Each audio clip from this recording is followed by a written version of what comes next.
Dr. Ijiku. Our lecture today is SSD 819. And we are supposed to do so many things. But first of all, let me display what we are supposed to do. With this, we can go ahead and begin to look at it and do so many other things. I hope all of us are looking at what I've presented. Are we seeing the slides? Yes, sir. Yes, sir. Yes. Okay. SST 819 is an elective that is all about contemporary social problems. Two of us are supposed to take it. My senior colleague, Professor is Simon Ame HMB, and me, Dr. Peter Gandenku. It is an interesting course. When we run through it, at the end of it, those who didn't choose it as an elective will come back to see who had I known. I would have chosen this course because it is so interesting aspect of our lives.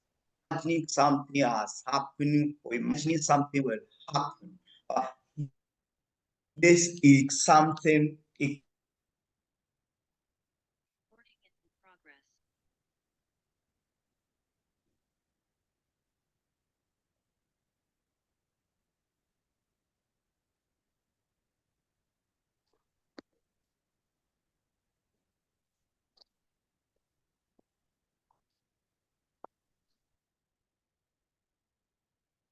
I earlier said the course is so interesting that for those who didn't choose it, at the end of it, your interaction with them will tell them and they will blame themselves not choosing it.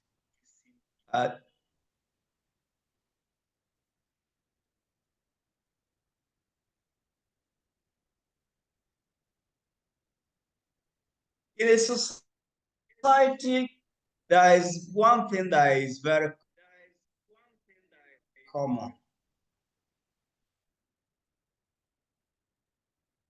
We have problems. Society has known them. Problems that are upcoming. These are the ones we see contemporary problems. They come up every now and then. And because we are going to look at this aspect. This is the course outline. Exploration of social problems or social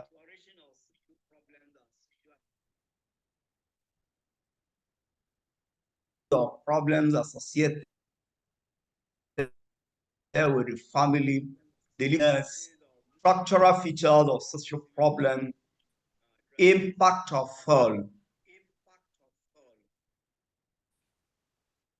in standard and key section of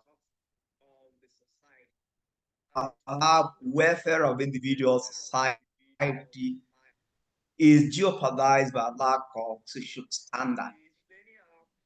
The linear outcomes identify factors that generate problems,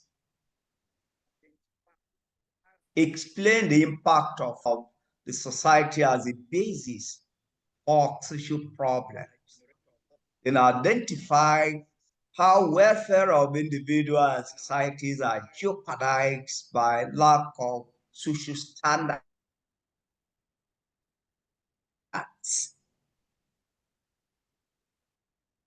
But by the way, what is a social problem? What is a contemporary issue?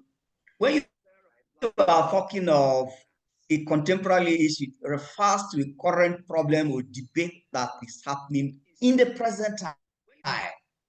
That's when you, if you are looking at the issue of a contemporary as a word, because first, I wish we should break the words that make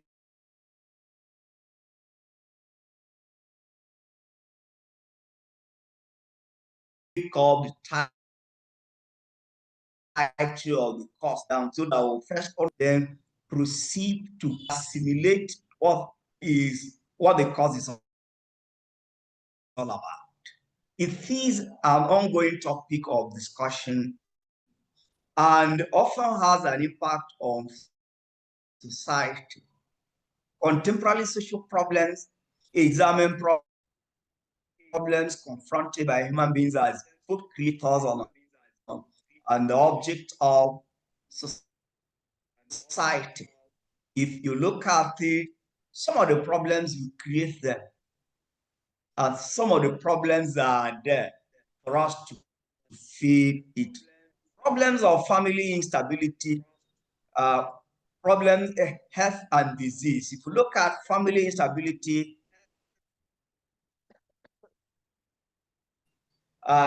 some of these in some families, the families create this problem. Take for instance, that husband, that wife, but every day around midnight, is it not a creation made by human beings? Then the issue of health and disease. Issue of health, at times these diseases are virus. We find it very difficult to control them. Some of them, if we take a very careful action, we can control them. Another thing is war. Wars are created at times by us, by human beings as a result of scarcity of resources. At times, as a more resources. Sometimes you look at the other partner as being weak, and I should take the advantage that this person or the other partner is weak and taking our resources. Resources have been distributed by nature. At times we fight to encroach the other society, to take over the resources that have been there and have been utilized by such society. We also look at the issue of substance abuse. Oh, you have a problem. Why don't you tackle it? You choose to go into taking certain substances that will facilitate initially. You are looking at the issue of this substance facilitating you carrying out a particular action in the gender role and the society setting a role conscripted by the society that you are a male or female, you have to give birth, you have to do this, you have to do that, in the prejudice. Without looking at something you're feeling, you have decided inwardly, I'm not going to accept this, no matter how you explain to me. Discrimination because somebody belongs to a particular race, particular ethnic affiliation, and you just the institutional response to deviance. So many of them, some of them, as I said, we human beings create.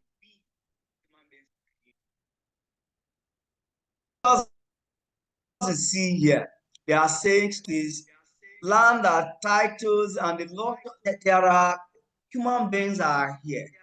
They are protesting, they are demonstrating that the society, people are killing farmers. In the whole of Nigeria, go to the north, If we go to North, go to Ilera, local government in Sokoto State, go to some local government in Borno, go to some local governments in Rivers, and vice versa. You see, just come up, they are killing farmers in an attempt to take over their farmland.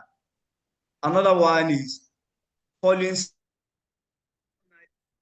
schools. Then this one is looking at the falling standard of schools in our society.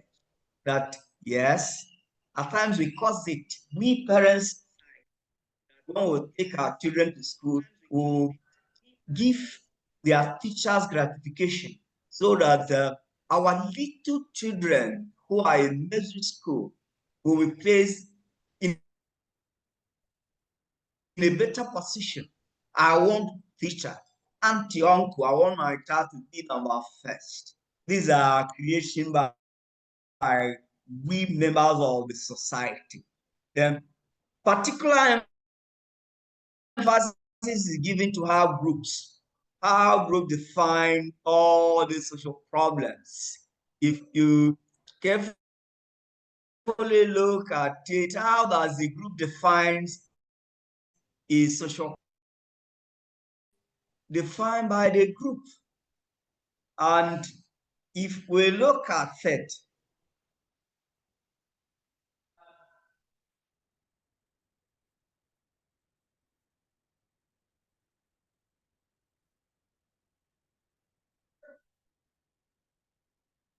if you look at what the society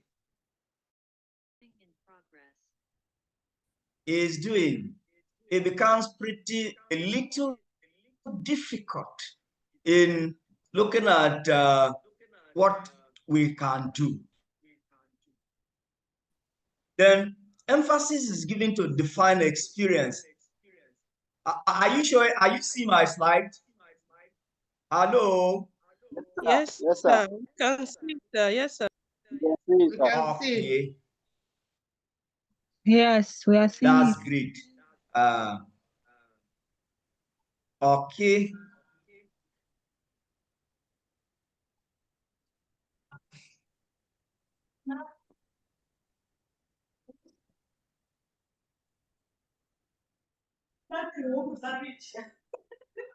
So you look at this. Are you seeing my slides? Yes, Hello? Yes, sir. sir. Yes, sir. We are seeing you, sir. I see it. Yes. Okay, Yes. okay, that's great.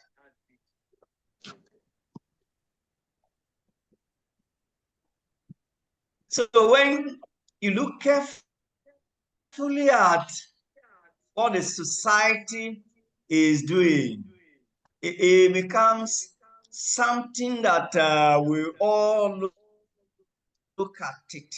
Yes, this is what we are doing, and this is where we feel we should go. If you look at this, an attempt to solve the social problem, attention will be given when the social problem is identified. Yes, we identify that there is a social problem. And how do we solve this social problem? How? When, if the problem is created by a certain group of people, those people who have created a problem will attempt to justify why they feel it is so. And others will say, no, we wouldn't want it to be that way. And this creates a lot of this one. Particular emphasis is given to how group define experience and attempt to solve the social problem. Attention will also be given to global perspective and how the concept of fact, truth, right, and wrong are socially constructed. Let me close the window because the noise is coming from outside. What are the major challenges handling social development in Nigeria? These problems include infrastructure, high unemployment rate, corruption, insurgencies such as Boko Haram, communal conflicts, and kidnapping, among others. They are looking at these particular things that are breathing them in a colored form as social problems. But if you take a careful look at it, a social problem is a condition that a segment of the society view it as negative, so harmful to members of the society. How do you look at this particular thing? You look at it as a problem, and if you look at it as a problem, how do we handle it? How do we handle it? Then you are looking at it as harmful to the society and the need for remedy. You don't just identify a social problem and leave it. When you then identify that, yes, this is a social problem, how do we attempt to deal with a social problem?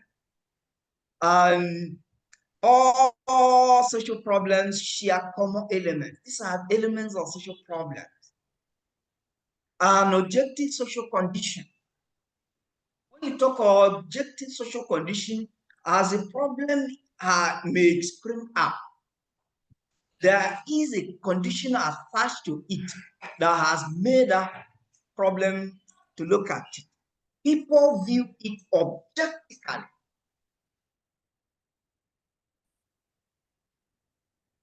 Where people view it without any little bias, then subjective interpretation of the social problem, that social condition, people will look at it and the way they analyze that same concept will be on their feeling, will look at it and say, no, this is not a social problem. Take, for instance, today, assuming today we wake up and a liter of fuel, petrol in particular, gets up to 2,000 naira. You may hear people start complaining, what is it that this is happening at this time? It will become a problem. Society will look at it and perceive it as a problem. Others will look at it as an advantage. That's subjective. You analyze issues and bring out, identify those things as a problem. So when there's a social problem, these two perspectives are always there. The people who analyze it objectively, yes, it is a social problem. Subjective analysis also takes place. People interpret it based on their feelings. That why should you look at this as a social problem? To me, it's not a social problem. People are just looking at it. A social problem does not exist for a society unless it recognizes the society to exist. If we feel there is a problem, except we recognize that there is a problem, otherwise it's never a problem, then it's not a social problem. But when we get to either yes, this is a problem, then we'll see it and attempt to address it. People who don't see it as a social problem may not even feel there's something happening. Take, for instance, the issue of sagging the society nowadays um, by look of the society. Others will look at it, it's a normal way of dressing. Others will look at it, it is a problem that ought to be addressed. Otherwise, these are people that will take over the society in the next few years. And the way they address it, the way they dress, does it look like somebody who will teach the younger people to be of good behavior? Then, in analyzing swagging, others will say it's not a problem. That's their own subjective view. Others will look at it as a problem. Then it becomes an objective view that is not the way the society, people in the society are supposed to dress. Dressing like that is deviation from the normal code of dress the society has known human beings for. Another one is not being aware of a social problem the society does not perceive and address it. If you feel in your house, swagging is not a problem.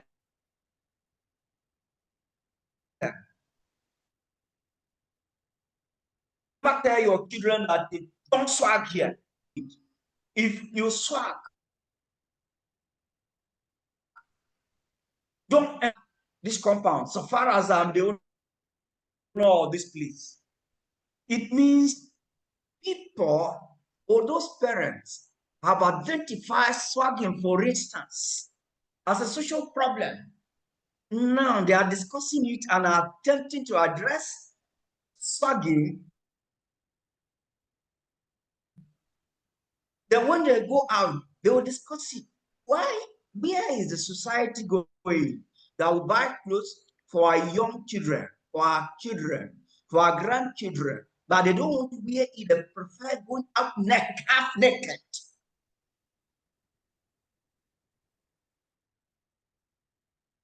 Is it possible that we'll do anything for eradication of that thing we have identified as a social problem? So the critical point is identification of a particular issue by the society as a social problem. As I gave the example of this particular one, if the society has not identified swagging as a social problem, there's no problem. But if the society has identified swagging as a social problem, so be it.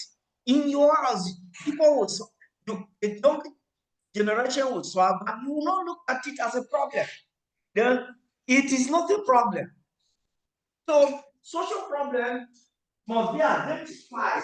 The society must identify that there is what the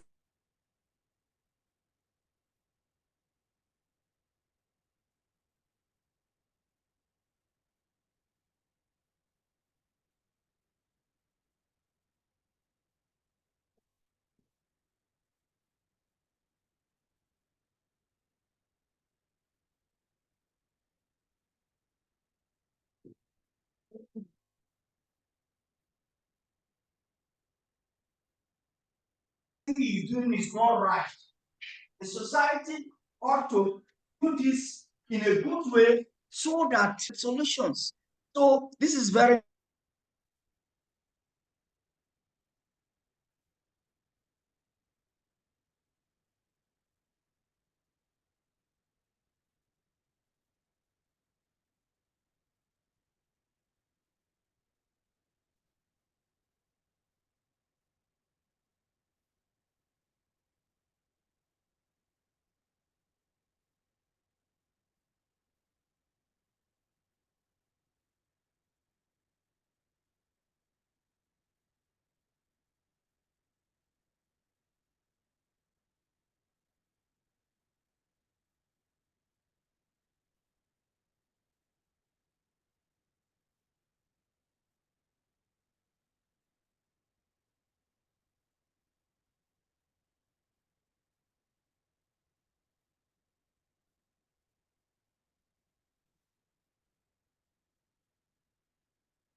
If these clothes are to be worn and they are not properly worn, we are identify that there is a deviation from our belief. There's a deviation from our belief system and love experiences that yes, clothes are meant to be worn completely. There are certain clothes that are meant to be worn down. There are certain clothes that are meant to be worn around that will cover the chest. So a social problem is a kind of when we have identified a deviation from our social beliefs and our life experiences. Social problems affect the public at large. Social problem does not affect only one person. Social problems affect the society. Anything that it is done in deviance to our social beliefs becomes a social problem. And if it's affecting you, it's affecting me, it's affecting him or her, it's affecting the entire society. Social problem is applied only to that issue, which is social ethics and considered unfavorable. Yeah, it has to do with the social ethics and is considered unfavorable. When you look at the issue and you feel this is not the way we are supposed to do this particular thing, and look at it, it's not favorable to our beliefs, it's not favorable to our social belief system. It's a complete deviance from the normal way we do. Social problems change with the passage of time. Social problems are not static. They change with a matter of time. A social problem today may not be a social problem tomorrow. A social problem yesterday may not be a social problem few decades ago. Example, consider a social problem of many decades ago when it was crucial, and the decades later things will change. And the society may look at it from a different perspective. These changes with the social problem. We are still looking at changes associated with a social problem. Let's look at it, this particular issue. The issues that society considered major in the past may not often be that important in the present.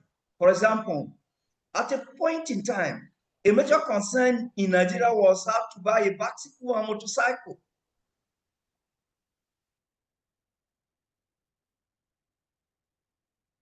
A few years ago, when some of us were growing up, our parents, our grandparents, they had bicycles, they had motorcycles. So if people grew up at that time, had imagined that when they grew up and they become reasonable people in the society, most especially for people who grew up in the villages and that was not very common, that they felt that when they grow up, they'll buy something like a motorcycle. People used to buy bicycle, and somebody that had a motorcycle was considered a reasonable and a rich person within that society. Even a bicycle, it was everybody that had the opportunity to have one. So people who had bicycle, others have 2 or 3 bicycles, depending on the size of their family. So during that time, acquisition of a bicycle, acquisition of a motorcycle was a priority of many young people. Nowadays, that's no longer a problem. Today, the problem is how to buy automobile. After buying automobile, how to fuel it. Today, if you go out and discuss with Nigerians, they are complaining about this so price of petroleum products. Today, a liter of petrol is sold around 900, between 900 and 1,000 naira. Tomorrow, it may not be a problem again. if the price of crude oil, petroleum products stabilized over time, it will no longer be a problem. So we are saying history changes the definition of problem. That today, a particular thing may be a social problem, and tomorrow it may not be a problem again. So it's very important. It has to do with time, that today we are looking at this as a problem. These are definitions by different people, a social problem. Ray Harden, a social problem is defined as a situation confronting a society or a section of the society which inflicts injurious consequences on and handled by, it should be handled collectively. Anything that confront the society, that inflicts pains or injuries or consequences on the society, that if not handled collectively, it will degenerate into a problem in the entire society. It becomes a social problem, according to then watch fourth view. A social problem is a deviation from the social remark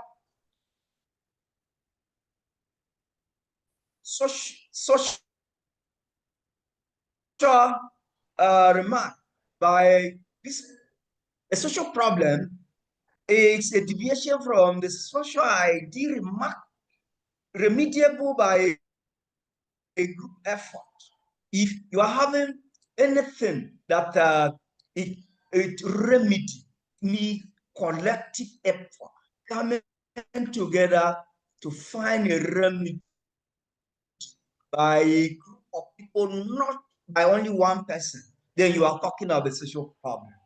Then Fuller and Mayer, a social problem is a condition which is defined by a considerable number of persons as a deviation from some social norms which they cherish. If you go out now, you see people who live, men who leave their beard so bushy. And when they go out, they will tell you that it's a normal practice. If you go out, you see young people, young male children, plaiting their head as if they are ladies. If we look at it as a social problem, so be it. But you see a deviation from the normal social norm, the society. Each and every society has its own norms. Is what you are looking at, is it actually a deviation from the acceptable norms by the society? Then it becomes a social problem that need collective action. I give you an example of swaggering, for instance. If the society identify it as a deviation from the normal way of dressing, the society will attempt to find solutions to it. If we look at people having heavy beard, they leave their mustache, they leave everything there. If we look at it as a deviation from our norms, if we look at the issue of boys plaiting their hair as a deviation from the social norm, so be it as a problem. But if we don't as a deviation defined, when we identify it, what collective action can we carry out as a society that has identified a deviance to correct this deviance? It's not just identifying it that is a problem. It's identifying it and attempt collectively finding a solution to it that becomes a major thing in the society. Morton Nisbet. A social problem is a way of behavior that is regarded by a substantial part of the society acceptable and approved norms. What the society, if you have violated what the general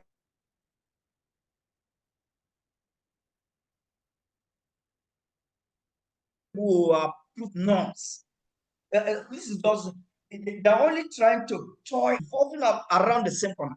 Whether you say deviation, whether you say acceptable, generally acceptable or approved norms, it's the same thing, but it's coming from different angles so that we will look at it carefully and identify those key words, the key words in the definition of a social problem is deviation, violation, acceptable.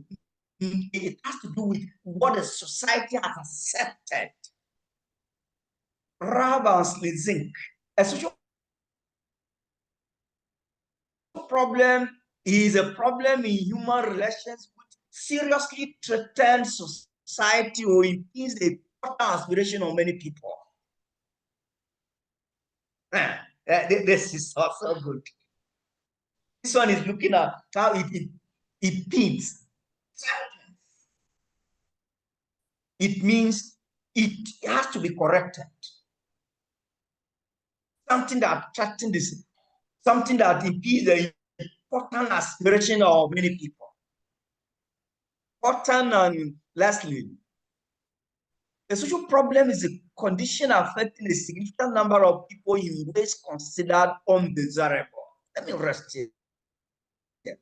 Anything that you are doing and the society consider it undesirable, don't mind your perception, don't mind your personal feeling concerning that particular thing. How does this is your action, this is our action, this is their action. How does the society look at it? Is it considered undesirable? Is it considered a deviation, a deviance? Is it generally approved? Is it a behavior that is generally accepted by people? So people in ways consider undesirable. Number of people in many ways consider undesirable about which it is fair that something can be done through collectively social action. This is good. Characteristics of social problems. Social problems have common characteristics. If you look at it carefully, social problems are harmful consequences for the society. Those things that we human beings do, the behavior, we are looking at the behavior, we are not looking at the environment. Here we are dealing with human beings, a social standard based with human beings, and is looking at the standard accepted by the society. So anything that is done in deviance to the standard accepted by the society, this is where social contemporary problems fit in. Harmful consequences for the society. That thing they did, that thing you are doing, that thing I'm doing, that thing we have consequences. Deviation from the normal situation. Yes, you will do it, they do it, and feel yes. For me, or to that person, or to those group of people that are doing it, feel to them, let the society tag them anyhow. Let the society classify them the way the society feels. But have you deviated from the normal situation? Then it becomes a problem in the society. Then it has a social in origin. It is our action, our interaction that will lead to a social problem. caused by many social conditions. It is not just, at times, condition will prompt people to go into action that will constitute a social problem. What is that condition that will prompt you to, or a group of people that will go into anything the society will look at it? It is interconnected. Interconnected in the sense that there's not just one action.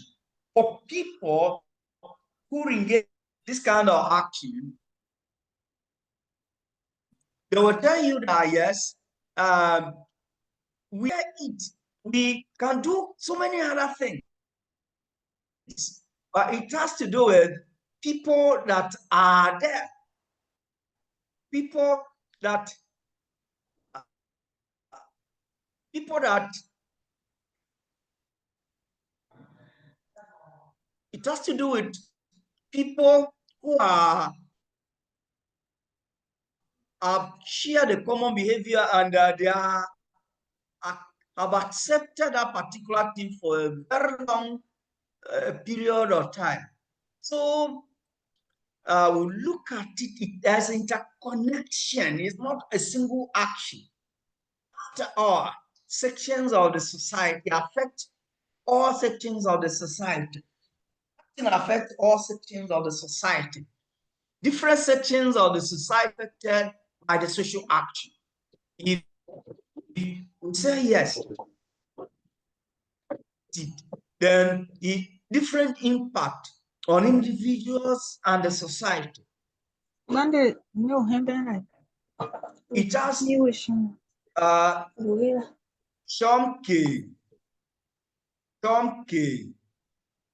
Chomke, can you mute your microphone?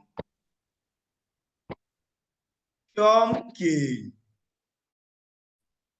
mute your microphone.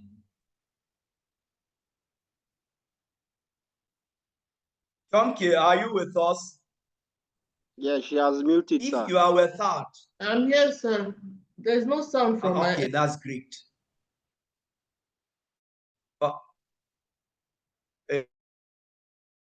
You have muted it now. Thank you for that. So social action will have all those things, requires a collective approach for their solution. It's not a one-man show. It is a society that will come together and say, oh, this is how we handle this thing. The one person will handle it in his own way, and if the entire society does not come out to approach the social problem with a solution, then the social problem remains. Occurs in all societies. It is not only in one society that social problem occurs. The reactions to the social problem. There are so many reactions.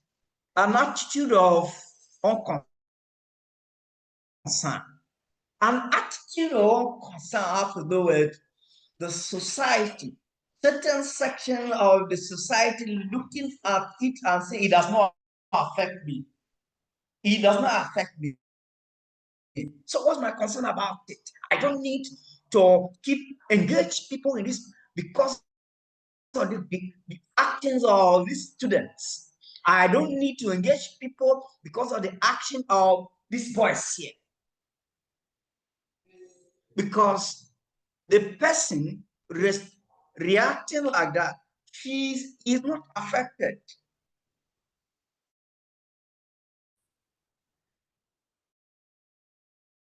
If you draw their attention, the people look at it and they are very much unconcerned that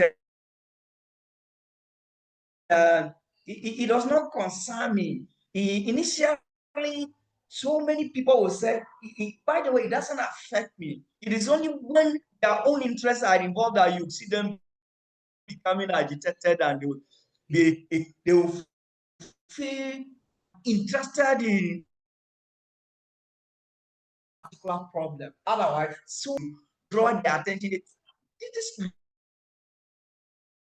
lukewarm attitude kind of the thing. People usually feel, yes, there's no need, though. Just, by the way, it's not necessary that I get involved in those things.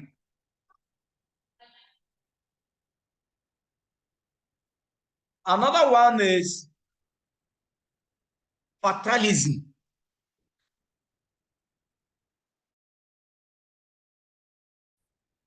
When it happens, people will say, by the way, it's the issue of that's the fate. So it's destined by God that such a thing should happen. So there is even no need that the society should attempt to correct this ills. Let's begin by the young people. If somebody will say, well, during our time, we did the same thing. It's just that this group of people are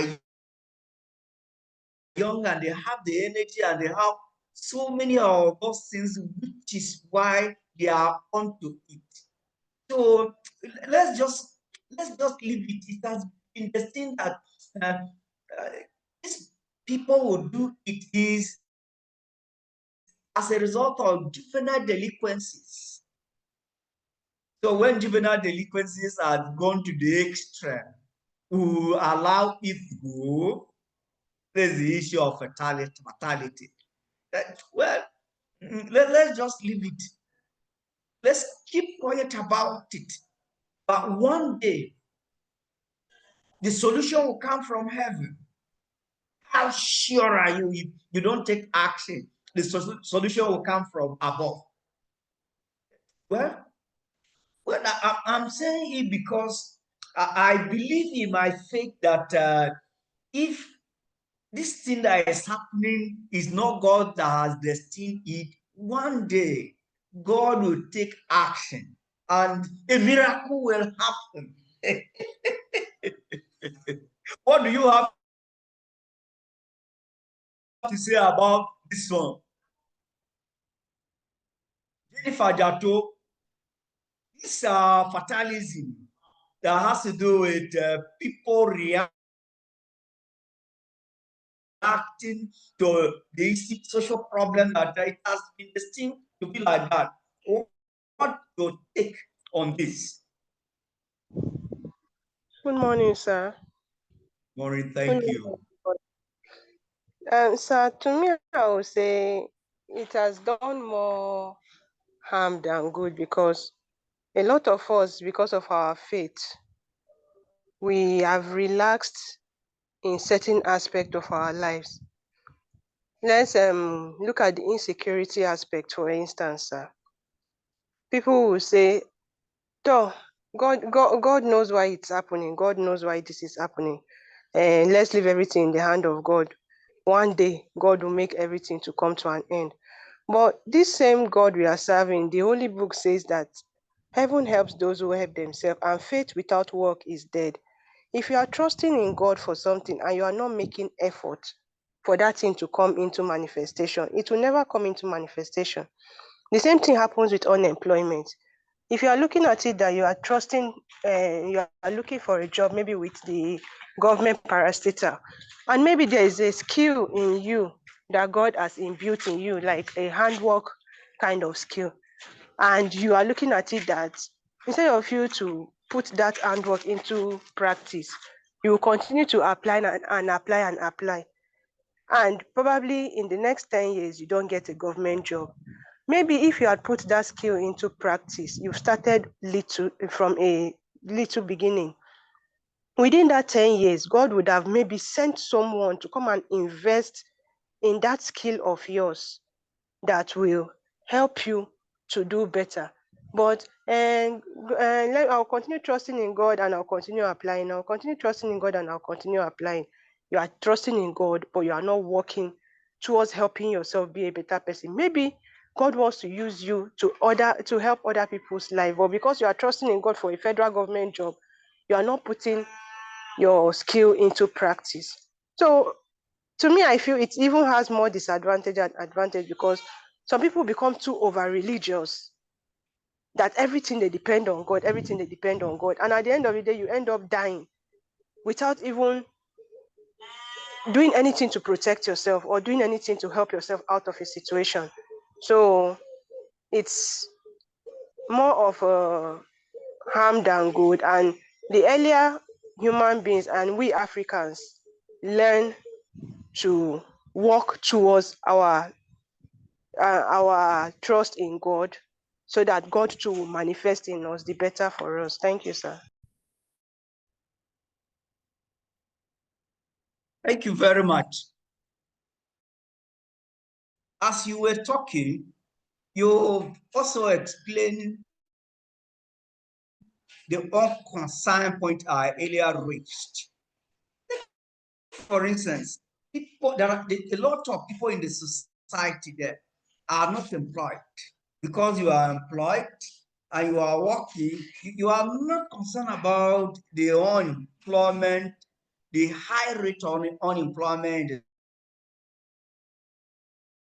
the society. When they ask you, so me, by the way, I'm employed, so there is no need.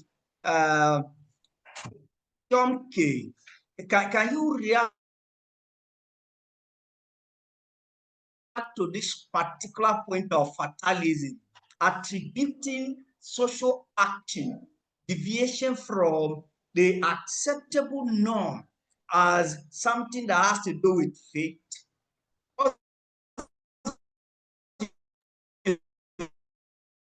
your reaction?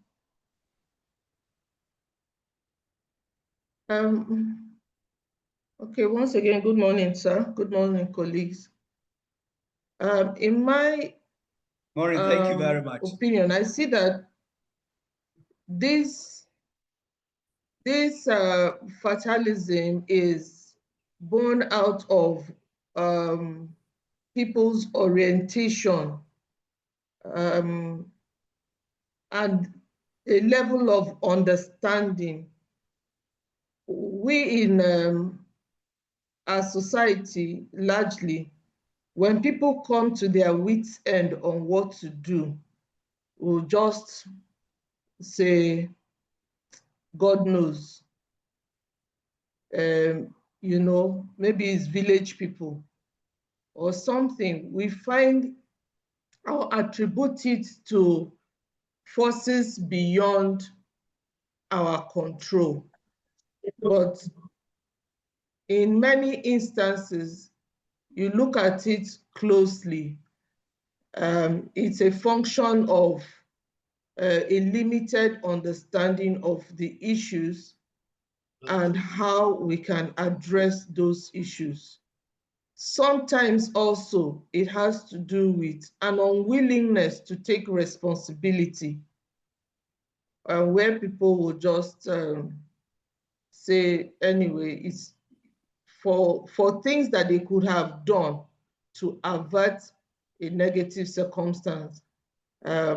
People would say, it's not my portion, and just continue in their normal ways. So if we know that training our children, for instance, now the society is a reflection of what is happening in different homes, because the home is the smallest unit of society, that is where society is first constituted. So if in our various homes, we are not taking responsibility of teaching and inculcating values in our children, they will go out into society valueless, and then we'll see the kind of social problems that we're having on a larger scale.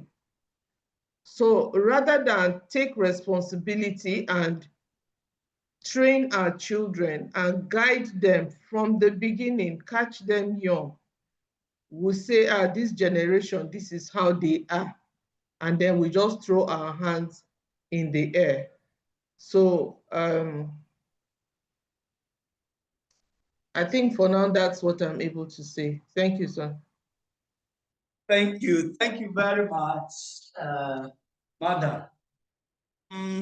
Desmond Tefa, uh, Nigeria has gone so religious that things like this, which we would have handled, people are looking at it as an act of destiny. So how do you react to this particular aspect of people attributing everything? Let me give a very simple example. Last month or so, the Minister of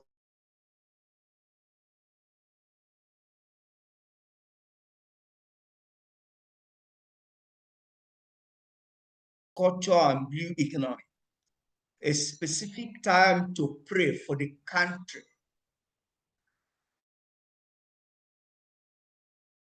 Pray. But we need more concrete action, as Shonke has frankly pointed out. We need to combine prayer and work. That also mentioned a similar point, that you don't just fold your arms and expect miracle to come from God. Is it good that we attribute everything, the social action, contemporary social action that I've mentioned by giving you one example of swagging, to the act of destiny?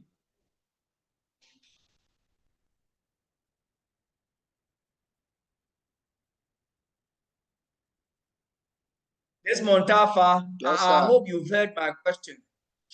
Yes, sir. First, I can say that fatalism have made some to captivate themselves in belief. They made it as a belief, and that belief have captured them in one angle, that they believe that whatever they are passing through is just a matter of time, which is true. But in that process, some of them, they take it that they struggle, that they are struggling is part of family heritage, and which is sometimes it's not. It's them that they have captured themselves, they put themselves in an angle that they are of the fatalism. To me, and I believe that the misfortune that they sit quietly with waiting for the miracle to happen is for them sometimes to slow themselves down, sir. As Jennifer said, faith and work, they have to be going in intertwined. So to me, I can say, sir, my belief in fatalism is everyone to put work and faith together so that you can achieve your goal in everything that you're doing, sir. That's all I can say about that. Thank you very much. Thank you, sir. If what's your take to this fatalism issue, that instead of going into an action, instead of the society taking action to do away with social deviance, the unacceptable norms, they attribute everything to fatalism? Thank you, sir. So my reaction will be that just like other speakers have said, even in the Bible, God says knock, and He will open the door. He didn't say He will just open the door. It's for you to knock. I think that knocking is the effort that is required for you to put up for Him to hear you or open the door for you. It says seek. In seeking is the effort that you are putting on. So in order to curtail or eradicate societal ills, we ought not to just sit and fold our hands and believe in destiny or believe that God will come down and do it for us, because those causes of these societal ills didn't just come through prayers or destinies. They work their ways through certain activities or certain actions or inactions that comes within us. And for me, I always tell people that some of these prayers that we always go to God with, I tell people that for me, God has a lot of work. It's not everything that we pray to God for, because God has done everything for us. So sometimes taking some certain prayers to Him is just maybe overflogging certain issues before Him. So efforts needs to be put in place systematically and very seriously to address this issue. For example, like the recent killings in Yelwata, the people that the perpetrators of that disturbing act didn't just sat somewhere and prayed and people were killed in Yelwata. They came, they carried out those killings, they planned, they came with all assorted, with all manner of weapons and whatever, and carried out those. So for us to sit and be praying that God will end that one day, and all what we need to also put in efforts to curtail these things. And we also, like Jennifer said, the home is a smaller unit of the society. The home is more closer to any person, any individual. So most of these values, we need to start inculcating them at home. Because if you have a child and you don't teach that child to say sorry when he or she is wrong, the child may grow up and have an ego that is unnecessary. When you don't teach a child to wake up and greet, when you don't teach a child to be respectful, most of these values that are acceptable within the society is a problem. And that is how this societal ills begins to manifest. And gradually it goes at a larger scale. So fate and destiny, they are not really out of place, but you can't just fold your hands and expect that everything should be handled the way you want or expect. Even the manna that fell from heaven, I believe that there were cries, and there were certain efforts that were made. So sometimes we give a misinterpretation about this manna from heaven. There's no manna from heaven the way I look at things. So I believe that faith and work, like Desmond said, can work and faith can be put together, but work ahead of even faith for me. You have to put in much work and also believe and pray. That's my reaction and contribution, sir. Thank you. Nathaniel, what do you have to say concerning the issue of fatality in social action?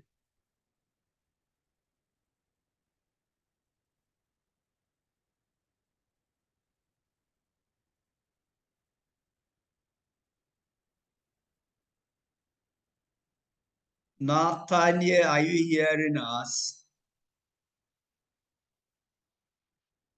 Okay, if Nathaniel cannot talk, Ladi Christopher, can you react to the issue of the society attributing social action, social deviance from the society to fatalism?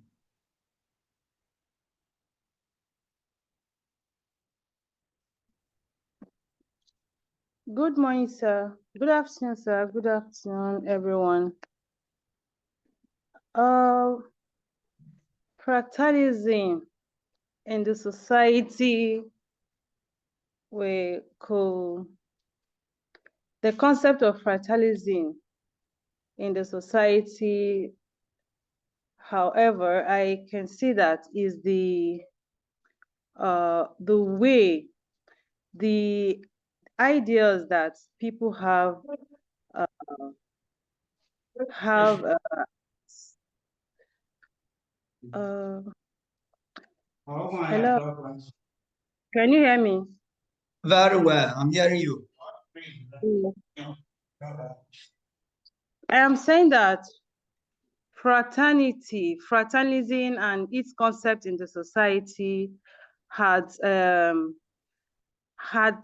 impacts, negative impacts in the concept of society. However, people have have different beliefs that they have promoted that have really affected the society negatively.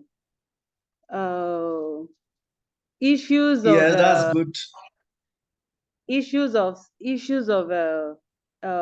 homosexuality, we could see it in our Nigerian society as one of the social issues.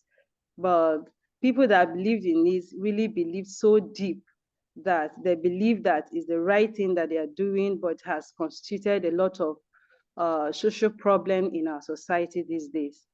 Yesterday, I was discussing something with someone, and there's this family that we know that they send their child to school in abroad at a very tender age. And then this boy has returned, and he returned as gay. So, and a lot of critics, a lot of criticism up and down, and then the family really not finding it so easy at this point. But the boy had believed, if you look at him, you see a lady already. His characteristics, everything that he does has already turned to a girl. And then he's so believe in what he loves and what he's doing. And the father decided to support him and is promoting him. And I get to ask myself, actually, family is the smallest unit of the society. And then it has helped, and from whatever norms and value that you inculcate in your child is a reflection of what he or she will actually be in the society. And from what I see from that, I see that in as much as the father is not comfortable with the decision that the son has, he's still supporting him. And other people outside will view it as someone that is going against the norms and values of the society. And I feel same because but he is doing it at the detriment of his own belief. He's doing it as of his own belief, and he's saying he's doing it just to support his son. And I think is what I'm saying here is the much freedom, the exposure to freedom, the early exposure to freedom that sometimes is given to our children from our home could also make them have a kind of belief that uh, will cause a lot of social vices in the society in the near future.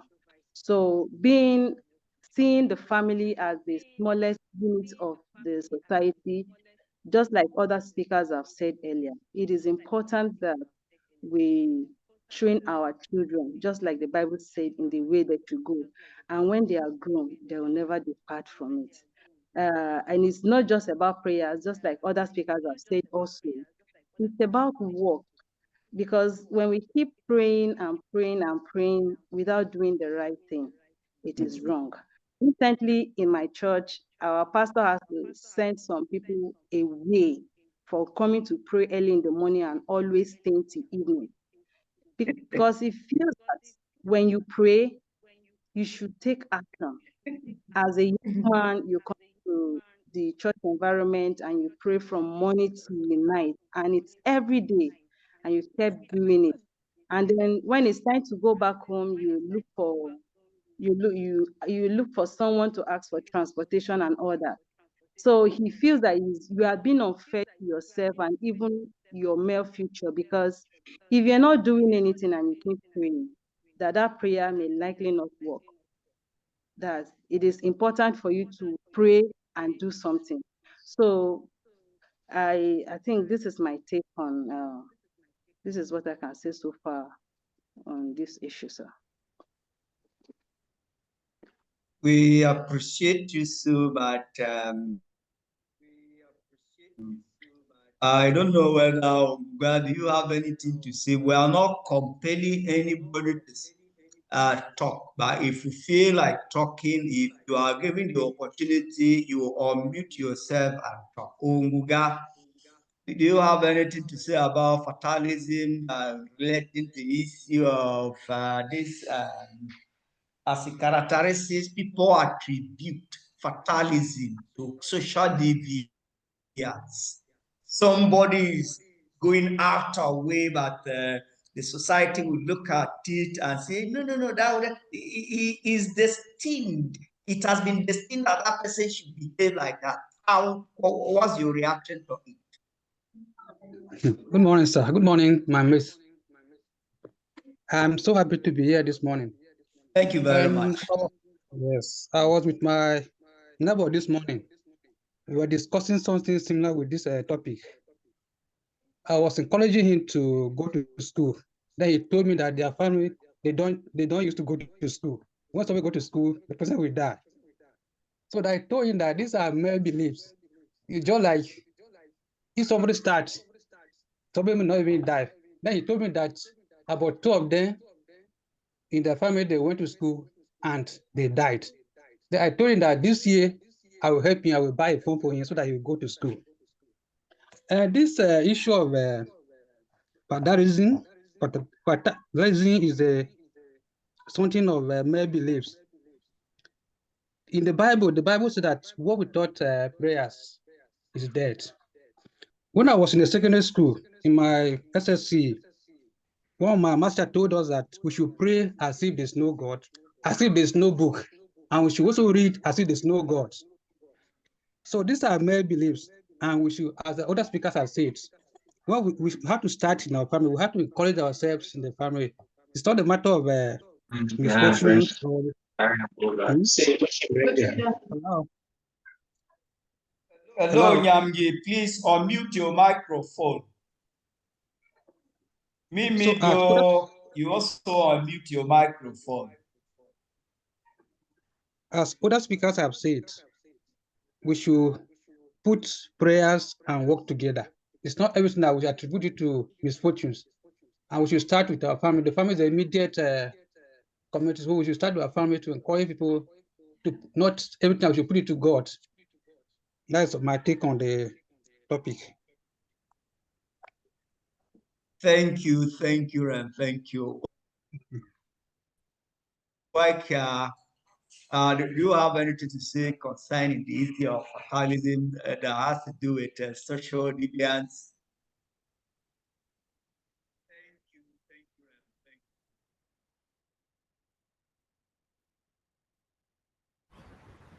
Good morning, Doc.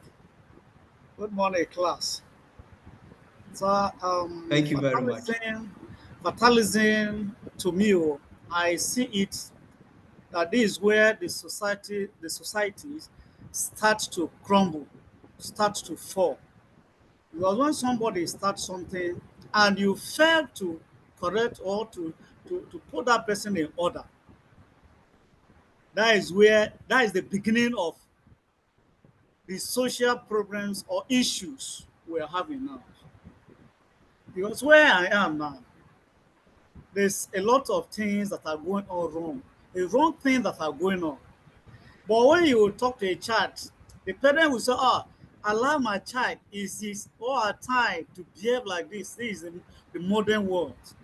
And before you know, what you give out will not bounce back. A girl of 13 years, yesterday around 11.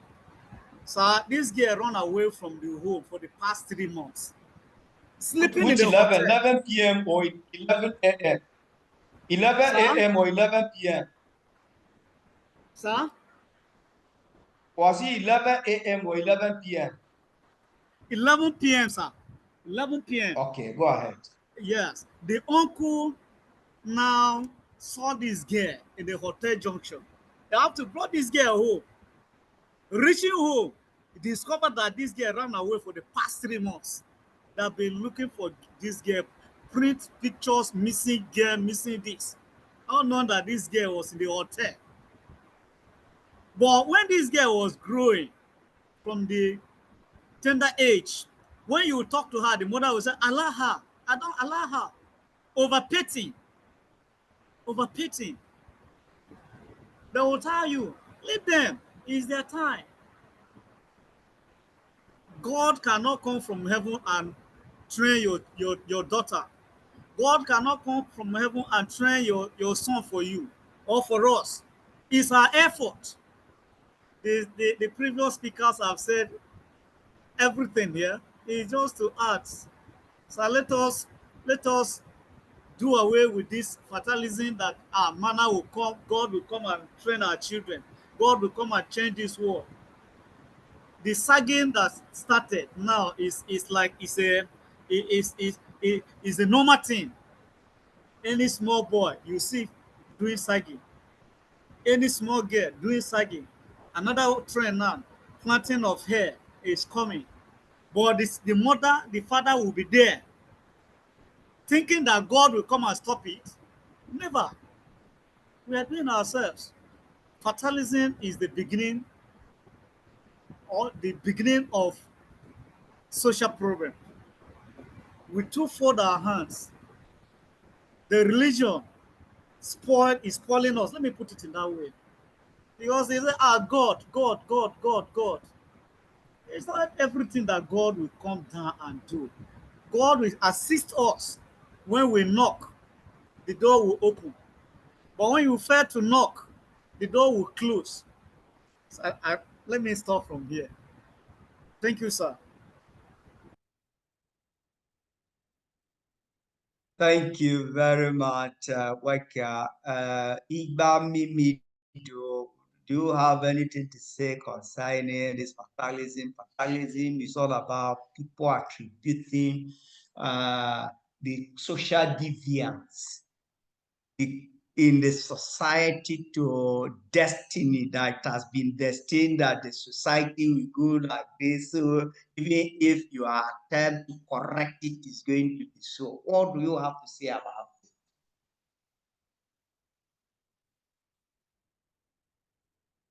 it? Igba Mimido.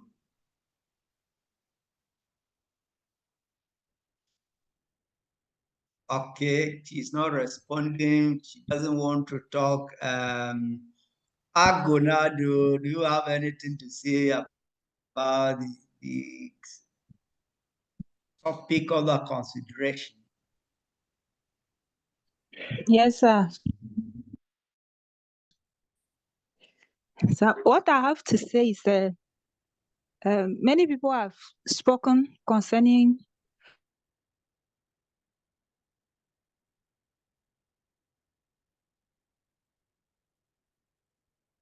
what is going on, and what I want to say that in the area of marriage, there is a tradition for every tribe. Like we, the Thief people, we have our tradition, the way we marry. But recently, we have changed, we have deviated from the way a Thief people used to marry. You can attest, when you got married, it was not the way young people and young ladies are getting married this time around, where a lady will go and say in the should I say, fiancé or boyfriend's house for sometimes number of months or years. It wasn't like that. We have deviated from the real tradition of a thief man. And again, on the training of a girl child, where it was solely the responsibility of the mother and other elderly women around. Now, even the mothers of nowadays, we are not helping matters. The way we were trained, we are not training our children. So that is why we find ourselves in the situation, just like the other person was saying, a girl of 13 years left the house and was somewhere else. It is we, the mothers, that we are not living up to the expectations, that it has caused all these things, that the whole society is not affected. And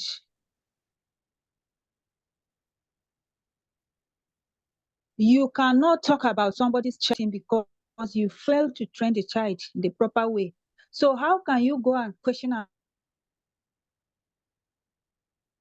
another person's child? And sometimes if you are trying to put your child on the right path, the child, because every other person has left his or her child loose, the child will be looking at you as a wicked person, or even people around will be saying, in these days, who is doing that? They will give you names.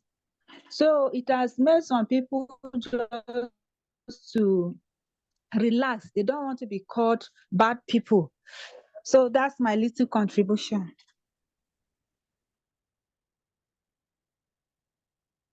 Thank you very much, Agwom.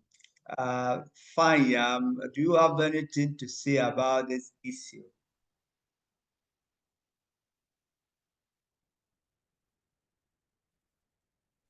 Good morning, sir. Good morning, sir. Good morning, thank you. Okay. Okay. So sorry, sir. Thank you, we are hearing you. Okay. So I am just in the class to observe. So I am not entirely following the class. So it was what I wanted to comment on is different from what you have asked now. So it was about the issue of prayer and what we should be doing regarding prayer and then walking. So I wanted to contribute that particularly in Nigeria we have given our problems to God, and then we have collected God's problems, because basically we have situations where people people can fight you because you are insulting their God, and then when things happen to them, they take their problems and say, "Oh, everything is in God's hands." Why? Thank you, When you thank you for that contribution. Thank you, thank you, okay, well done, sir. thank Mm. you, thank you. You say you are only observing the class. Are you not? Yes, hello. Sir, Hello, Fire. sir, I'm with you, sir. You say you say you are observing the class. Are you not uh, taking this course? No, sir, I'm not taking the course, but then I also know that with you, I will always learn one or two. So I joined the class more so that I'm the class rep. So at least for this first class, I needed to join so that I will know what is happening before I can exit, sir. Okay, thank you very much for your contribution. Thank you, sir. Nyamgi, do you have anything to say? Nyamgi, No, if you have anything to say, we'll give you very few minutes to summarize. So I joined late, so for now I don't have anything to say, sir. I joined late, sir. I was on transit, so I joined not too long ago, sir. Sorry All for right, that. thank you. Thank you very much. And Yes, sir. you have anything to say?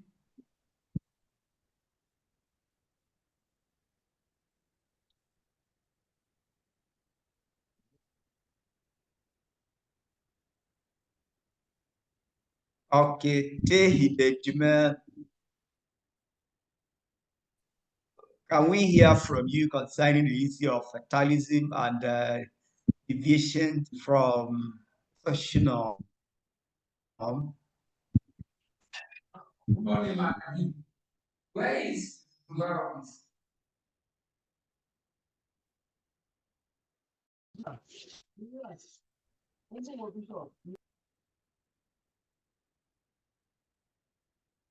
Tehi, we are not hearing you, but it's not mandatory that you will talk. If you want to talk, go ahead, unmute yourself and say what you want us to hear.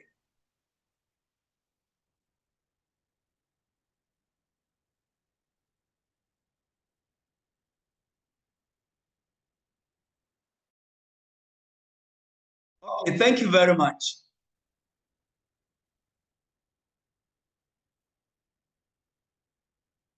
If we look at it,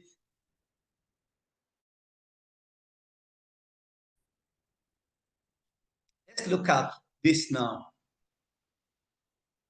We're talking about fatalism. Some people are so fatalistic that they attribute everything to destiny. Issues like poverty, unemployment are explained in terms of misfortunes and past karma. Karma is all about that it has been destined to be like that.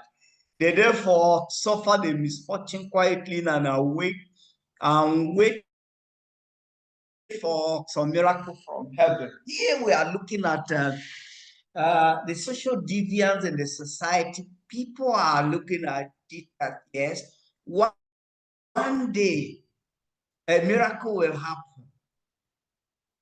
You have children, as all of you have contributed. You have children, you don't want to give them a good training that today is Gen Z time. People that are brought up during internet. So you should not even allow, you should not even correct them. Allow them to feast their time. Why is it that your daughter, your sister, your cousin, your auntie is cohabiting? Now that he has gone, she has gone to school. When you want her to get away from that place, people are telling you that, hey, the way you behave as if you are not in the current world, you are coming from elsewhere. Why should you be behaving like that? That nowadays, people don't do that, but your own is too much. Allow her to stay now. Is she the only person cohabiting with another student? Allow her now. Things like that. This same allow her.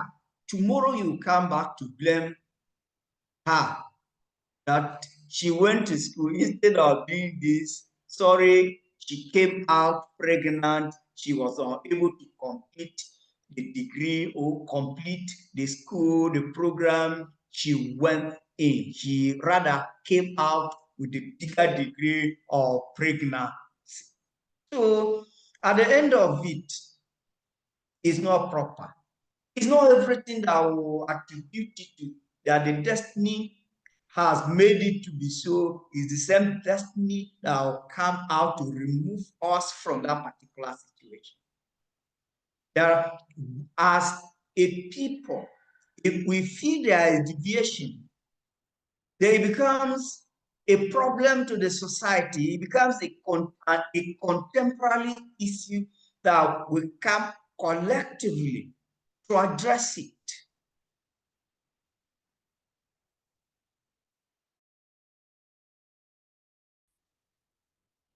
Another one is vested interest. Some people are very keen that they want to know, they want to stand up, they are motivated by their own interest to look at solutions, to identify ways of identifying and eradicating these social problems. Somebody gave an example at the course of our discussion. Somebody said there is a large deviation from the way people used to marry in the past. Cohabiting is the order of the day today. I spoke about cohabiting on campus. It's not only on campus. Immediately somebody says, I love you, I will wish to marry him or her. You see them cohabiting. It is a social problem. Some people have taken time to write articles on it, post it on the social media. Some people have taken time to even do a short video and send it on the social media that where people should know where the society is going, where our younger generation, the younger generation is going is not good. They should be careful. So people have vested interest in some of the social problems. Then the issue of poverty. There is high rate of poverty in Nigeria, and some of the social problems are attributed to poverty. You see a gang of young boys, instead of sitting down and thinking in a very good, rightful direction to put in their efforts, they want to bring others together. I've rented an apartment and you see 5, 6, 7 of them will come together to hack, to teach others to hack into different people's appliances, into different documents, into different online devices. It may be in somebody's email address, it may be in somebody's bank account, it may be in another thing again. And this thing is not giving us good. It's not showing us good. If we go into this thing, Echelaji, please mute your microphone. Please mute your microphone. Ebiana Chagu. Chagu, mute your microphone. Chagu, can you mute your microphone, please? Sir Jennifer Jatu as host can help us mute her too.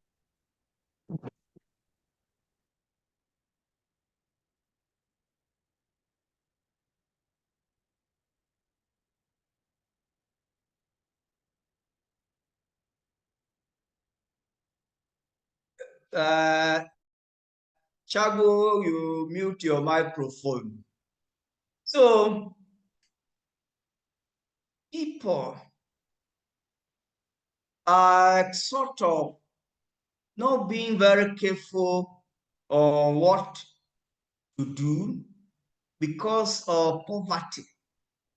You see, I say a group of young people will come together, rent an apartment and stay there, and they will teach others how to hack into different into people's bank account, how to hack into others' email address. Some of them will go as far as getting softwares. Why is all this? If you said, let me give you a very simple example here. My elder brother's son in secondary school, he was not feeling fine. So for 1 year, he's a sickler. And for 1 year, he was out of school. When he resumed, When his condition improved and he resumed, he was to repeat the class. He didn't write exam. And seeing his classmates ahead of him, he said he cannot do it.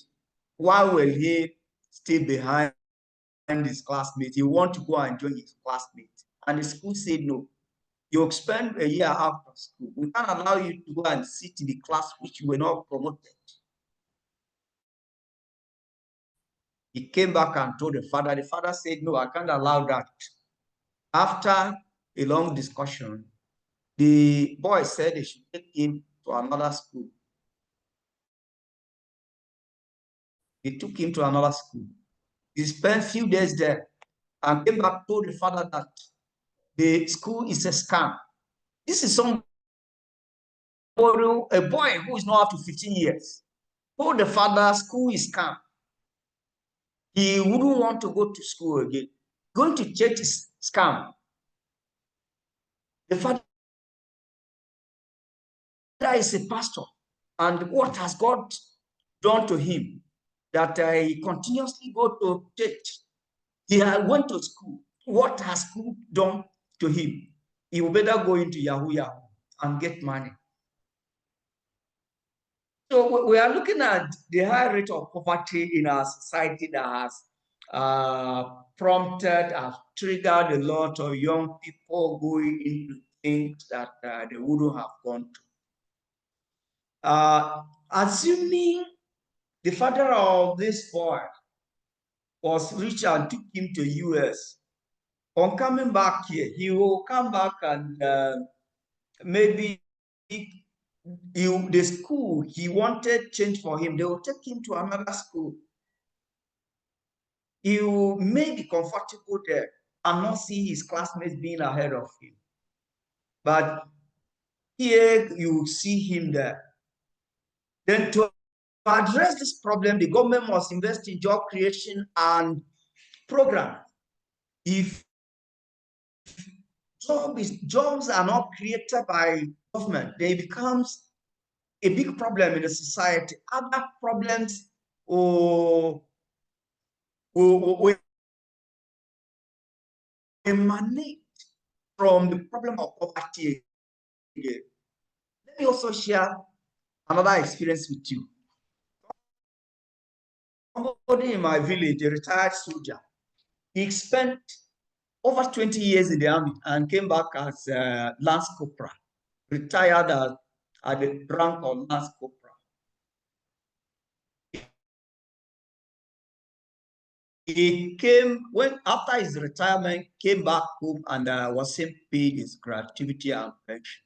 One day, this man came and we were discussing. He told me that he's going to organize boys.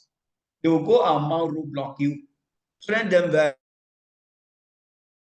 well to be armed robbers because he has served government for more than 20 years, and what the government can do is only to throw him in the society without giving pay his gratuity and paying him the pension.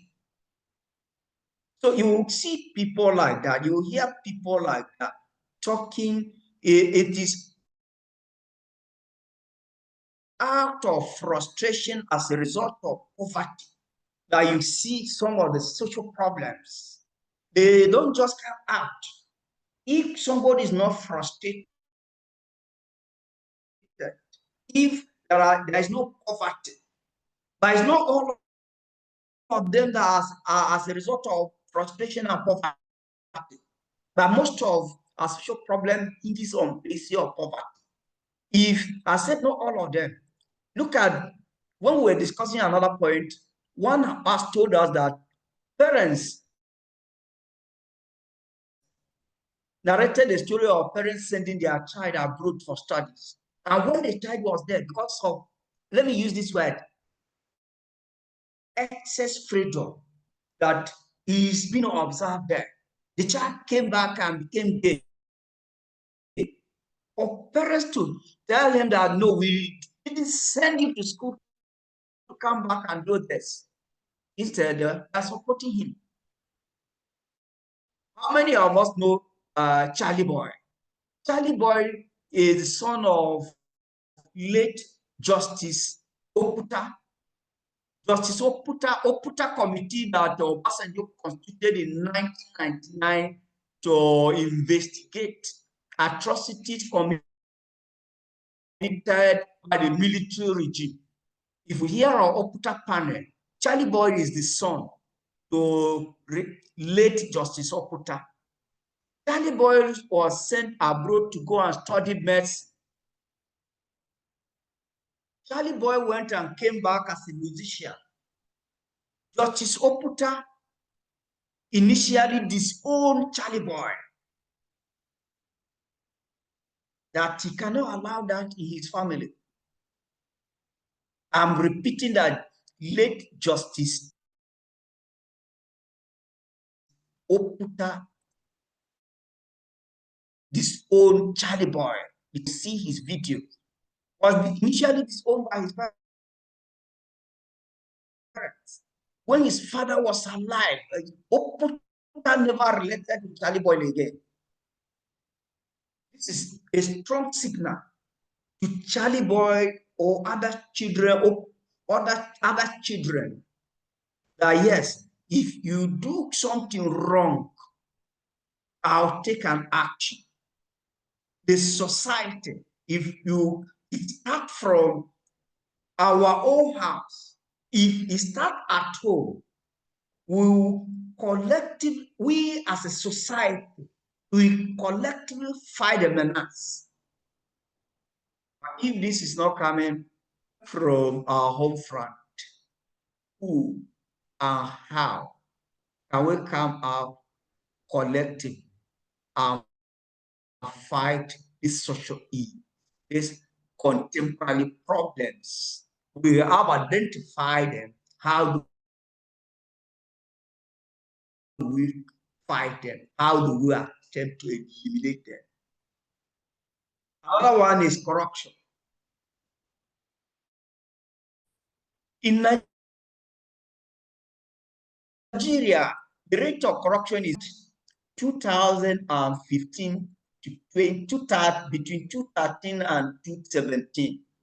Nigeria was ranked as the second most corrupt country in the world.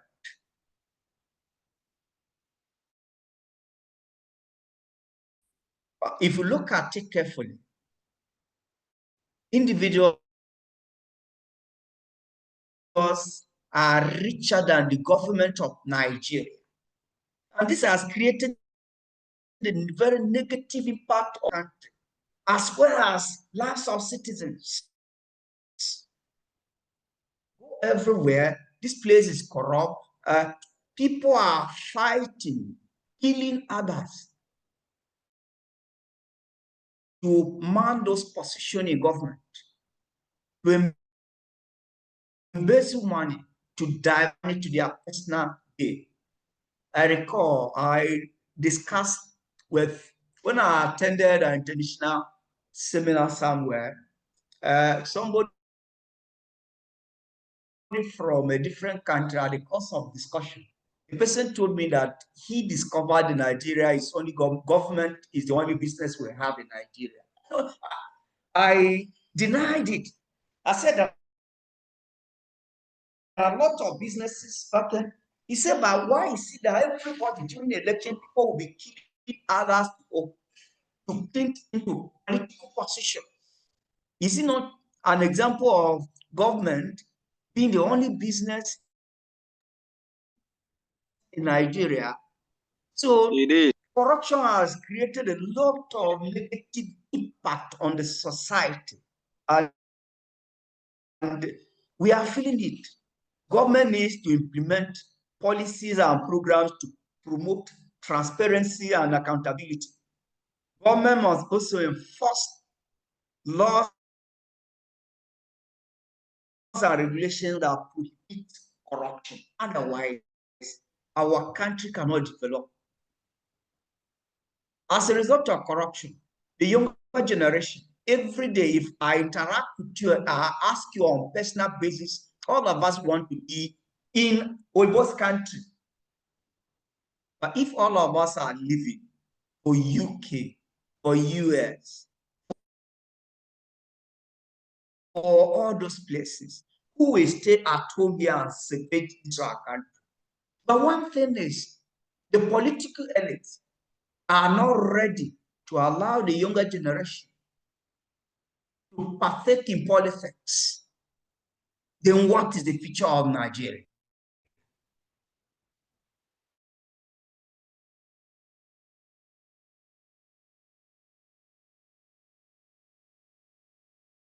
Will Nigeria continue to be corrupt the way it is till the kingdom? Laws, we have good laws. If you want to describe them, they are handsome and very beautiful and marked laws in Nigeria. But the problem is implementation. When A is in power, he will favor a particular side of the country because he himself is corrupt. If I'm touching you directly, it is because of this lecture. If you are occupying any political position, and I'm discussing corruption here, and you feel directly on you is because of this lecture, we need to look inwards. How can our laws and regulations prohibit corruption? How in China, in Japan, in Korea, they have penalties for people that are corrupt. In some of these countries, if you are identified as a corrupt leader, you are sent to jail. Some of them, if you are identified as a corrupt person, you will resign from that your appointment. Nobody will force you to resign. If they accuse you of corruption, you voluntarily resign. Others, if you are identified as a corrupt person, they will hang you. In Nigeria, people who are identified as corrupt people are celebrated in our worship centers because we give it to our worship centers, and in the worship centers we celebrate them. Not only in the worship centers, they also give the same money they obtain through corrupt practices to the traditional institution, and they are giving traditional titles. In the issue of unemployment,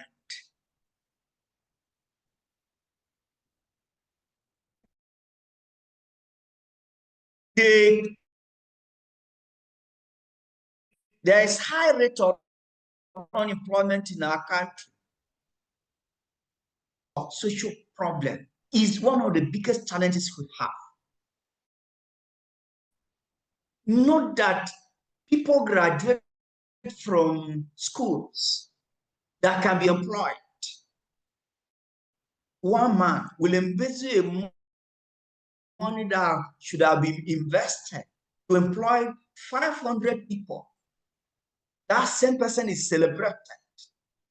That same person is celebrated traditionally, awarded a traditional or given a traditional title. That same person is given a national honor. That same person will come out to contest election and win. If such people are in power, how do you think we'll do away with corruption? That this money could be invested properly to employ the younger generation. When it comes to employment properly, people that are not qualified are employed. You see people who come out with BSc computer first class, and they don't know anything to do with computer. People will come out as medical doctors.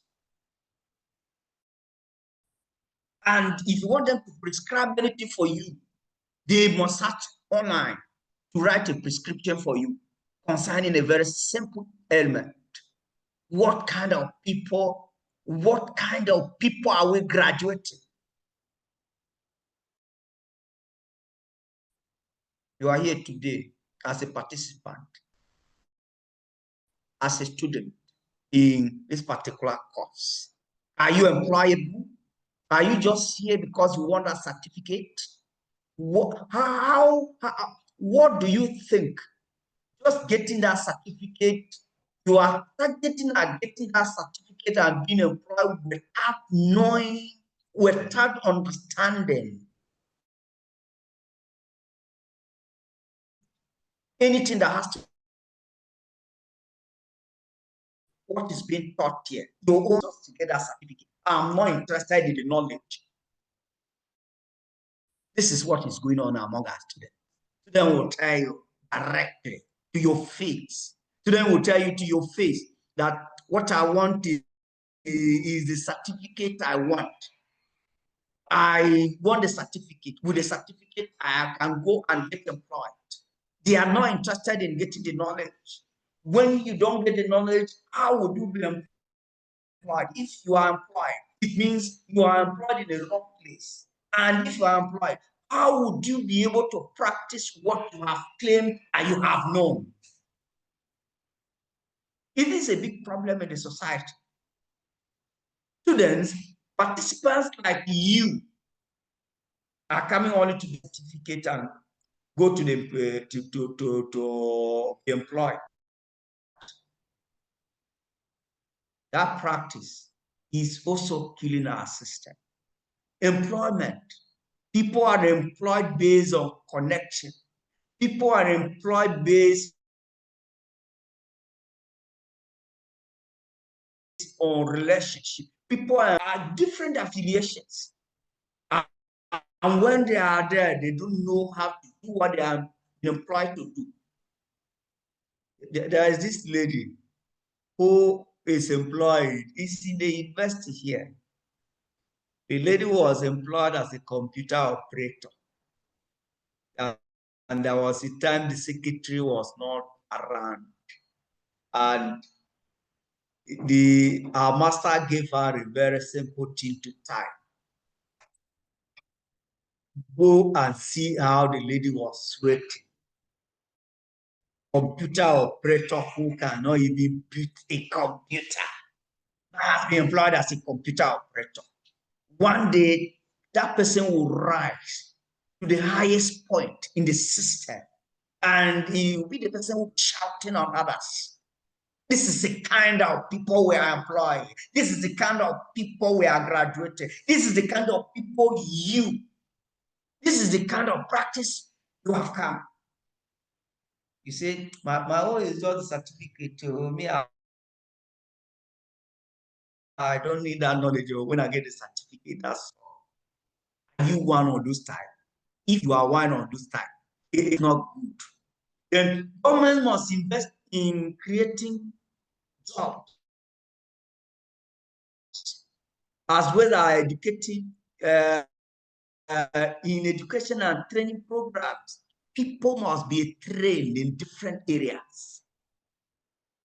When we talk of training here, I mean training in areas, entrepreneurship, train skills, you acquire the skills.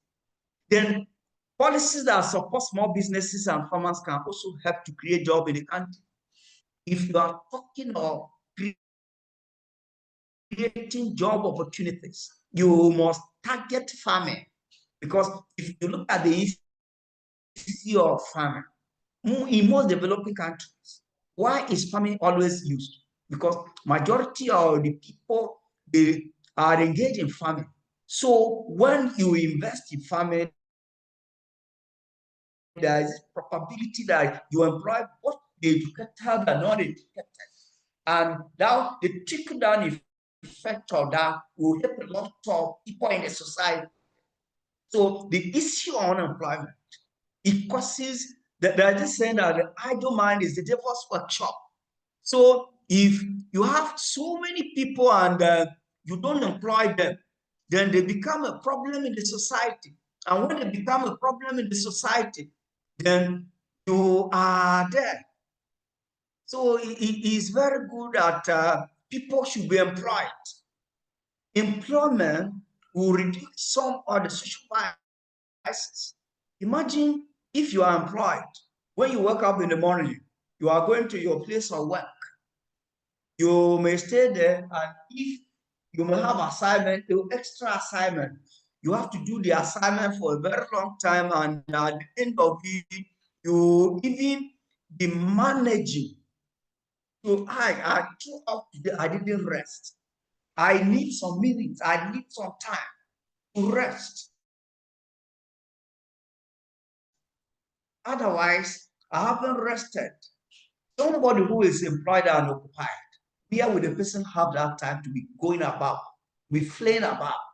But somebody who is not employed and has been a member of the unemployed army is going from one place to another, he's not engaged, he's not busy in any way. So he has enough time to engage himself in all those, let me call them those useless things. He has every opportunity, or he or she has the ample opportunity to go out there and interact with people, to form an association that would think of social deviance, creating a contemporary problem in the society, just like I gave an example of the retired military personnel in my village who said he was employed. He served the Nigerian army for so many years. When he is looking for people to recruit, he will get so many of them. So things like that will create a lot of problem in the society. So we'll look at all those things and begin to come out with a better solution. So government must invest in those areas. Otherwise, it will continue to be a problem in the society. Do we have any questions upon questions? Otherwise, our time has reached. Any question, comment, or observation?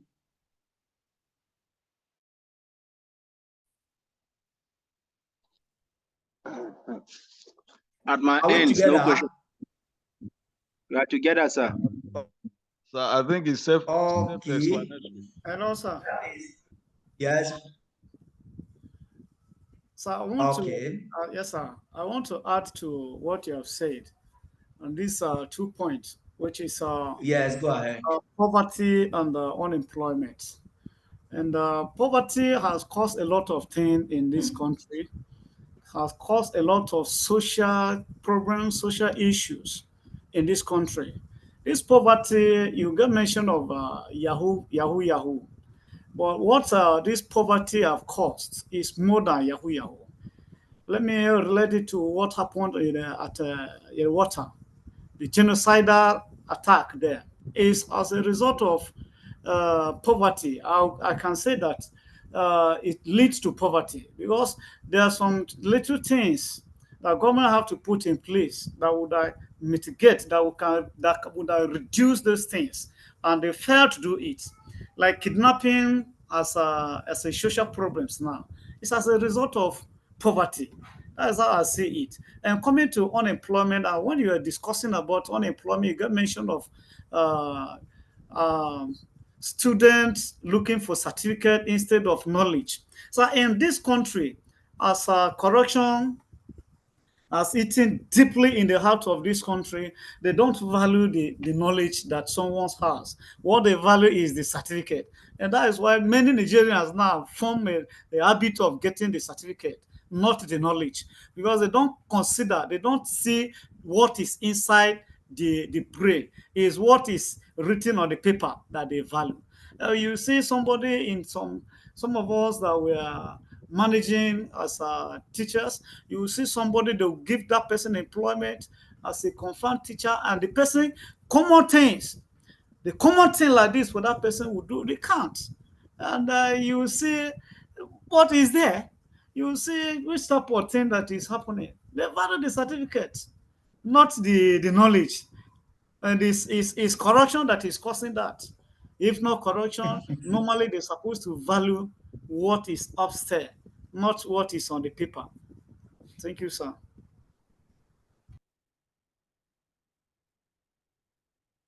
Ladi, go ahead. Yes, sir.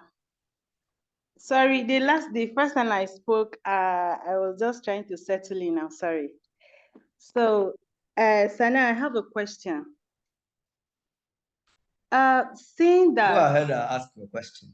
seeing that the hardship and poverty in our society has made lots of parents, so busy, and they hardly have time for their children. And then sometimes they send them to school, they stay till 6 o'clock, 6 p.m., 4 p.m. before returning back home. And when they are back home, their parents sometimes they are not yet home. And they hardly have time for their kids, leaving the kids in the hands of a nanny and to other people that may be their caregivers. Now, my question is, seeing that these children, they grow up without sometimes knowing the values of the family, because the parents themselves, they are not even available to give these values to the children. Meanwhile, in schools, we have teachers that are there with the mind of keeping them young for their own interest, for the interest that. So now my question is, what would be your advice, sir, for these kind of parents that really don't have time for their kids, and by the time that the kids grow up, they already imbibe the kind of beliefs that will actually result to causing social vices in the society? What would be your advice, sir? Okay, she has asked a question. Is there any answer among our participants? Who wants to answer her? Yes, yes, sir. Sir, Yes. let me try, sir. Okay, go ahead. Yes, sir. My takes on that question is this. Um, our children are our children. No matter what, God has given them to us. Then no matter what, you create time. So many parents do dodge the children that, oh, this my children do disturb me. Some parents, even though if they're not doing anything in the office, they prefer their children to be away from them. They prefer, because they are tired of them. They do say it to some of us, our hearing, that, these my children are disturbing. Like during holidays, they will tell you, they don't allow a person to rest. Go out, go and stay with the homeless, go and stay with the nanny. Then let us create time, no matter what. Let us create time to give this our children. Thank you, sir. That is my take. Any other contribution? Yes, sir. Can I proceed? Okay, go ahead. All Okay. right. My name is Beatrice Shomke.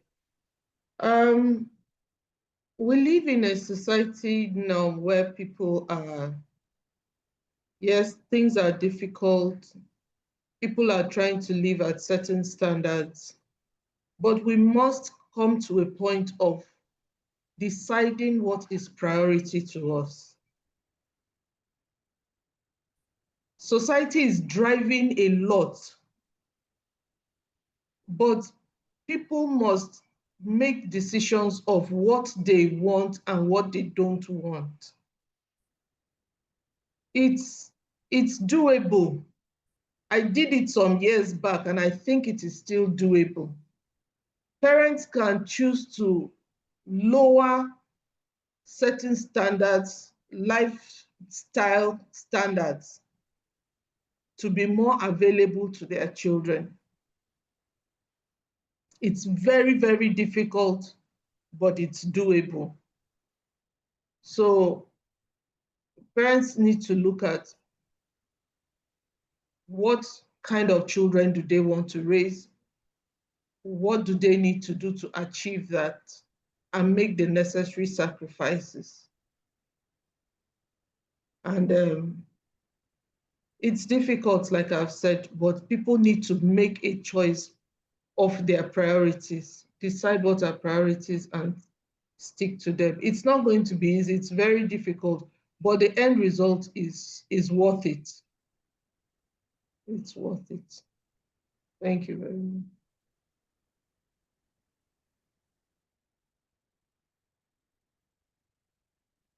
Thank you. I think, Ladi, you have heard what people have contributed. Yes, sir. What I'm going to add to it is very, very essential. They have made valid points.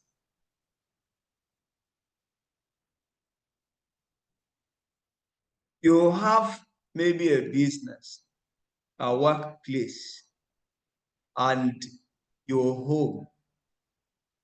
All these things are yours. Or you have to attend to all of them at times at almost the same time. Chomke made a very valid point that you have to prioritize.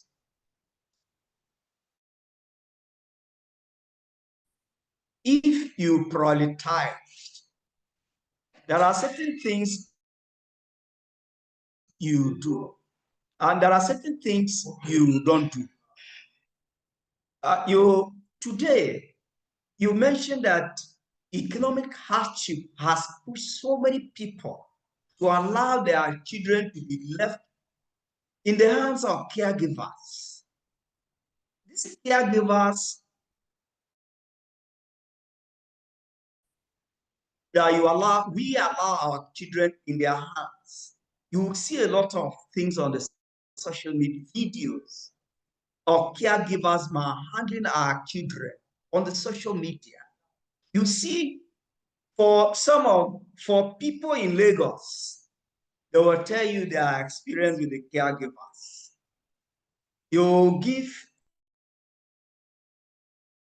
You allow your child to be in the hands of caregivers in Lagos. But it has gone to other places too. The caregivers will give medications to this your little child.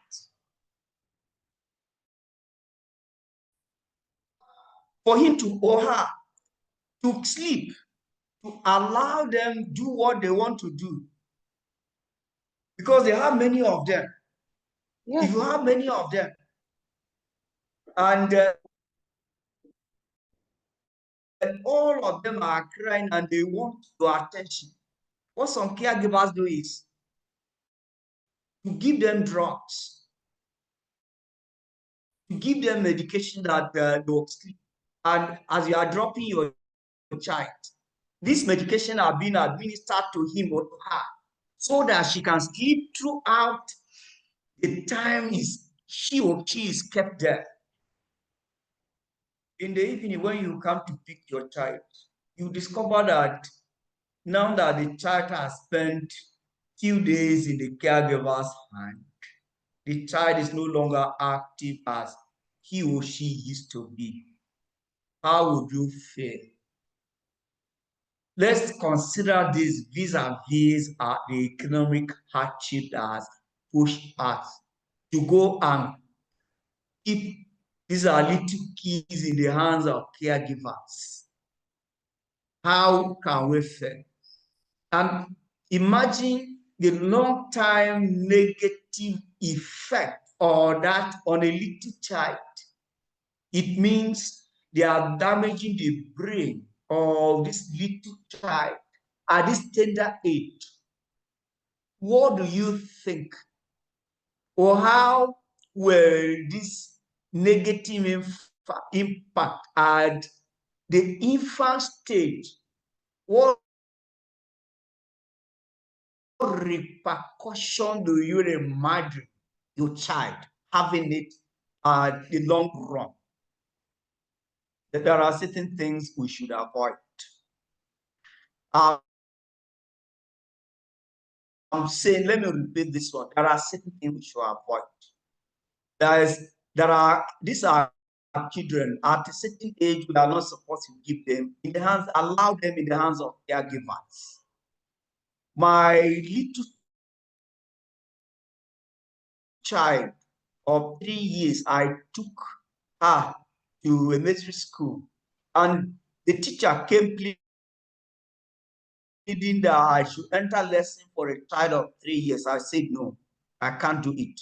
Not that I don't have the money, but this one that is just 3 years, that's the standard for you to take your child to a school. Your child shouldn't be taken to a school when he or she is less than 3 years. Even if it means anything, bring any of your relations. I'm saying your relation. I didn't say go and look for somebody somewhere. Bring any of your relations who will take care of this child at home. And when you bring this your relation, make sure you treat him or her in a way back to this little child. So when it is your relation that is handling the child, there are certain things you will monitor. But if your child is taken and given out to a caregiver 2 years, 3 years, is not proper.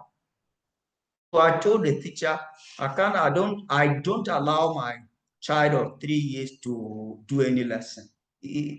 The teacher was very careful, asked me why. I said, this one is not to a point of overloading her. Allow her to stay from morning to 3 or 4 o'clock, as the case may be.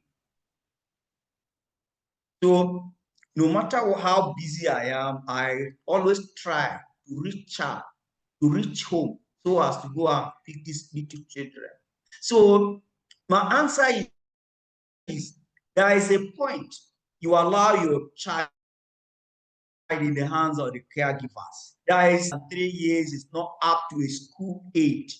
So you should not think of allowing that child go into the hands of caregivers. However, on exceptional cases, there are centers that are known for providing special care to your children. Like in Uni-Agric or just in here, if you go to Home Science, they have a center that there you can drop your child. They take proper care of them. Such centers, when it becomes unavoidable, you do it. But that shouldn't be your priority. I said, when it becomes unavoidable, look for centers that are good. Let them provide that nursing care for your child than looking at anybody or any center and allowing your child into their hands. Thank you very much. I hope this is useful. It Yes, is, thank sir. you. Thank you so much, sir. Thank you, sir. Any other question or observation to comment, because our time is off?